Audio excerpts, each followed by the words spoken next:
आप कितने सौभाग्यशाली हैं कि चुनाव के दौरान कितना सुहावना मौसम है। पिछले 3 महीने से हम लोग मैदान में गर्मी से झुलस रहे हैं। कल दिल्ली का टेम्परेचर 52 डिग्री था। कल गोरखपुर में 48 डिग्री टेम्परेचर था। और जब यहां पर मैं आया तो मुझे बड़ी राहत महसूस हुई। मुझे एहसास हुआ कि वास्तव में देवभूमि हमारा हिमाचल प्रदेश क्यों कही जाती है। यद्यपि मेरा जन्म भी पहाड़ों में ही हुआ है, लेकिन ये तो प्रकृति और परमात्मा का एक संजोग होता है कि हम लोग चलते चलते फिर कहीं और निकलते हुए आज मुझे उत्तर प्रदेश में सेवा का अवसर प्राप्त हुआ है। जब मुझे बताया गया कि मुझे हिमाचल प्रदेश में प्रचार के लिए जाना है, मैंने कहा कंगना जी के लिए तो जरूर जाऊंगा। और इसलिए जाऊंगा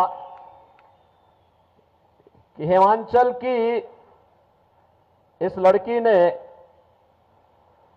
देखिए, उसमें मीराबाई की भक्ति है,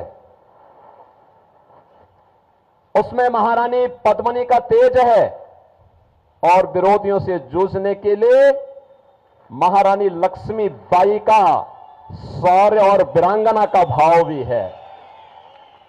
आपने देखा होगा कांग्रेस को और उद्धव ठाकरे की सरकार को कैसे सड़कों पर ला करके पानी पिलाने के लिए मजबूर कर दिया था इन्होंने मुंबई में। तब लोग पूछते थे कि कंगना रनौत कौन है।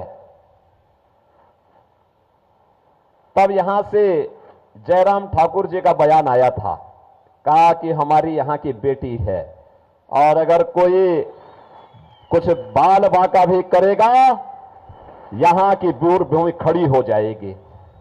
और बहनों और भाइयों, आज मुझे आपके बीच में यहां पर उनके प्रचार के लिए आने का अवसर प्राप्त हुआ है। आज हम हिमाचल प्रदेश में मंडी में देखें, हमीरपुर में देखें, शिमला में देखें, पालमपुर में देखें, या देश के अंदर कश्मीर से लेकर कन्याकुमारी तक, कामरूप से लेकर के कच्छ तक, पूरे हिंदुस्तान को जब हम देखते हैं, एक ही नारा गूंज रहा है, एक स्वर पूरे हिंदुस्तान का है, और वह है कि फिर एक बार, फिर एक बार, फिर एक बार, और अब की बार 400 पार की जब बात होती है तो बहन और भाइयों, कांग्रेस चारों खाने चित्त होती है, क्योंकि वह स्वयं 400 सीटों पे चुनाव नहीं लड़ रही है। 400 सीटों पर भी अब उसको चुनाव लड़ने का अवसर प्राप्त नहीं हुआ है। तो जनता जनार्दन से पूछते हैं कि 400 पार कैसे, तो जनता जनार्दन ही कह देती है कि जो राम को लाए हैं हम उनको